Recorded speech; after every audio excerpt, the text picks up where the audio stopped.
All right, so we're gonna do the third problem on the practice exam. The third problem on practice exam 3. So we have 3 series, and we'd like to determine if these series are absolutely convergent, conditionally convergent, or just straight up divergent. So we'll start with part 1 first, naturally. And so this series is an alternating series, of course, because we have this minus 1 to the power n feature. The denominator is more or less like 1 over n, so this is very, very much related to the alternating harmonic series. And so we'll show that it actually is conditionally convergent. But okay, so let's start by showing that it is not absolutely convergent. So we want to look at the absolute values of the terms in the series.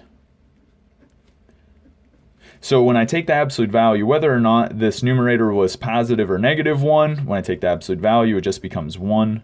And so the terms in the series with all absolute values is just 1 over n plus 1, right? So what we're looking at is this series starting at 0, and I'm summing 1 over n plus 1. But if you think about it, I can shift my index by 1. And so this is just the series starting at n equals 1, going to infinity, 1 over n. This is just the harmonic series. Or in other words, this is a p series with p equal to 1, and so we know that this is divergent. Okay, so it's not absolutely convergent because the series of absolute values diverges. Okay, so now the question is, well, is it just convergent on its own without the absolute values? And so, like I said from the beginning, this is an alternating series, so we'll just use the alternating series test, see if it satisfies those 2 hypotheses. If it does, then it's convergent, and we'll see that it does actually satisfy those hypotheses. So alternating series test, first thing is I need to check if the absolute values are decreasing. So I look at bn's, right? Of course, this is just the absolute value of the terms, which of course we already wrote is 1 over n plus 1. And so I'm asking the question, does this sequence of the bn's, which is just 1 over n plus 1, does that decrease as n increases? And of course it does, because we can check that bn is 1 over n plus 1. Bn plus 1 is 1 over n plus 1 plus 1, so this is 1 over n plus 2, right? This is bn plus 1.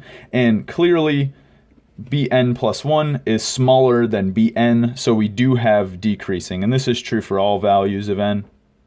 Okay, so it is decreasing. So it satisfies the first hypothesis of the alternating series test. And the second hypothesis of the alternating series test is that we need the limit of the bn's to go to 0.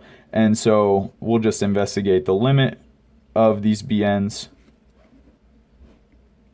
And so we're looking at the limit of the expression 1 over n as n goes to infinity.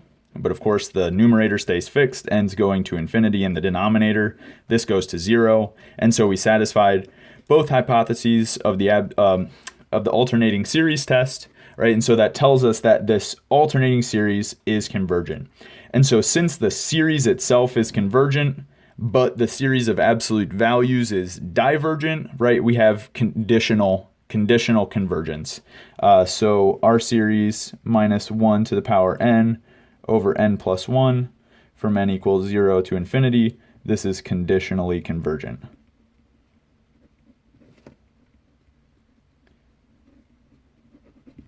Okay, cool. So that's part 1. All right, part 2. So we're looking at the terms of this series in part 2. And in the numerator, we have a cosine of 2n. In the denominator, we have a 1 plus n squared. And so what we know about cosine is that it can take positive or negative values, depending on the value of n. And so it's not quite alternating because it's not as straightforward as being positive, negative, positive, negative, positive, negative, that sort of thing. So we really don't have much else to resort to other than just looking at the series of absolute values. So I want to consider the absolute value of the terms in this series, right, of course the denominator is positive, so nothing is going to happen in the denominator. But in the numerator, we just have the absolute value of cosine of 2n. And of course, we know that cosine of any argument in absolute value is always less than or equal to 1. So I know that this is dominated by 1 over 1 plus n squared. And if you think about it, for large values of n, this is just like 1 over n squared. But actually, in fact, we can do one better. N squared plus 1 is larger than n squared, so the reciprocal of 1 plus n squared is in fact smaller than 1 over n squared. So this is actually even better than what I was going to say. It's like 1 over n squared, but in fact it's even smaller than 1 over n squared, which is great because we know that the series 1 over n squared is a p-series, of course. And this is for n equals 1 to infinity. So I should be very careful here and say that this is true for all values of n greater than equal to 1, because of course this doesn't make any sense at n equals 0. Can't divide by 0. But either way, I only need this to be true eventually for the comparison test, which is what I'm going to use at this point, right? Because I have some series that I am wondering about the convergence of, and I have it dominated from above by a series which I know is convergent, right? Because this is a p-series with p equal to 2. So I know that this is convergent because of the fact that it's a p-series with p equal to 2. 2 is clearly greater than 1, so this is convergent. Okay, and since our original series, well, even the absolute value of the terms in our original series were all dominated by 1 over n squared, then this series of absolute values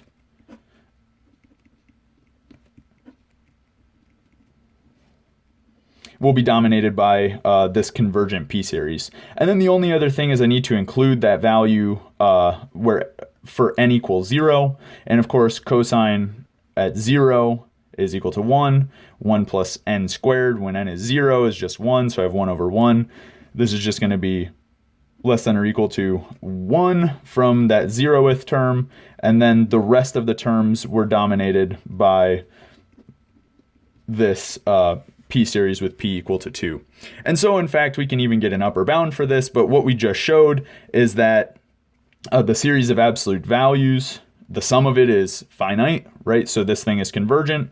And so what that means is that our original series is absolutely convergent. And so we won't do the upper bound, even though it's very simple, because we're not being asked for an upper bound. Okay, so absolutely convergent. Okay, cool. So that is the second part of this question. And so for the last part, what we're going to do is investigate these terms. And so the terms in our series are n times e to the power minus n squared.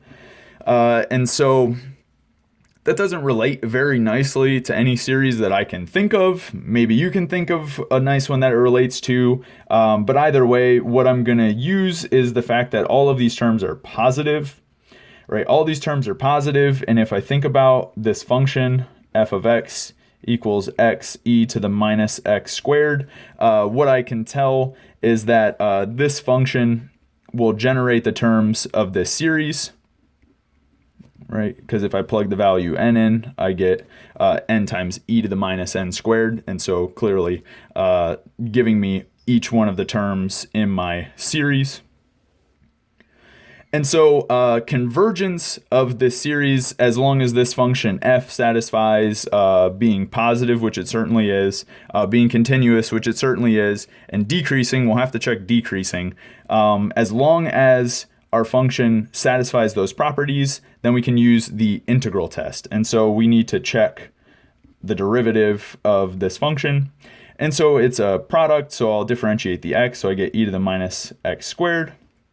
okay, from the first derivative, the derivative of x times this function. Now I need to leave x alone and differentiate the other part. So I'll get a minus 2x from the chain rule, e to the minus x squared, like this.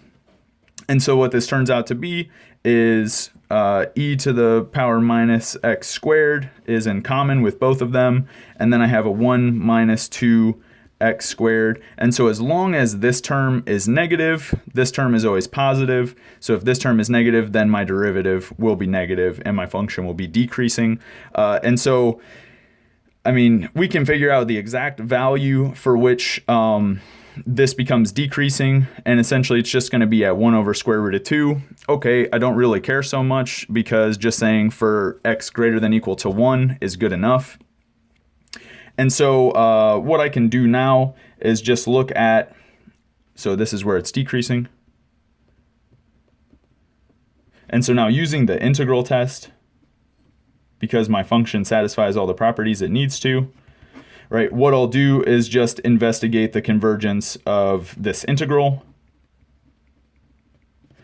And essentially what the integral test tells me is if this thing is convergent, right, it's a type 1 improper integral. If this thing is convergent, then our series will be convergent. If this thing is divergent, then our series will be divergent. So one thing that we can do is a substitution here because, well, integrating x times e to the minus x squared seems pretty difficult. However, if I do the substitution, u is equal to negative x squared, my differential du will just be negative 2x dx. And so then I see that I have minus 1/2 du is equal to x dx. Okay, and I'll use this substitution to rewrite this integral. Okay, and so what we're looking at, so when I replace the bounds, so first of all, x was equal to 1 at the lower bound, so I plug in 1 and I get 1 minus, I plug in 1 and I get negative 1 to the power 2, so this is, of course, just minus 1. And then if I think about it, as x goes to positive infinity, minus x squared, so in other words, u is going to negative infinity, so I got negative infinity here.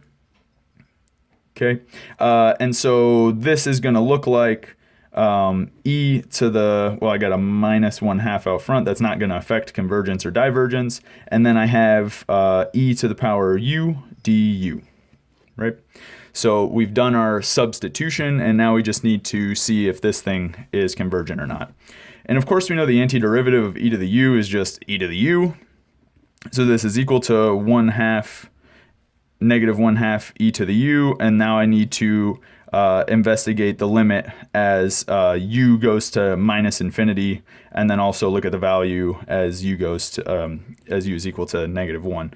And so what we should see, so this is the limit, minus 1/2 limit as u goes to minus infinity of e to the u. This goes to 0, so it will in fact be convergent.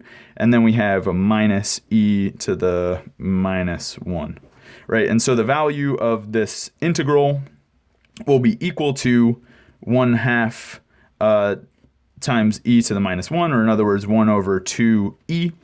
And this is clearly a finite value, right? Again, this limit goes to 0 because this is essentially like an exponential decay almost. And so this value for my integral is finite, so my integral is convergent. And since my integral is convergent, by the integral test, my series is also convergent.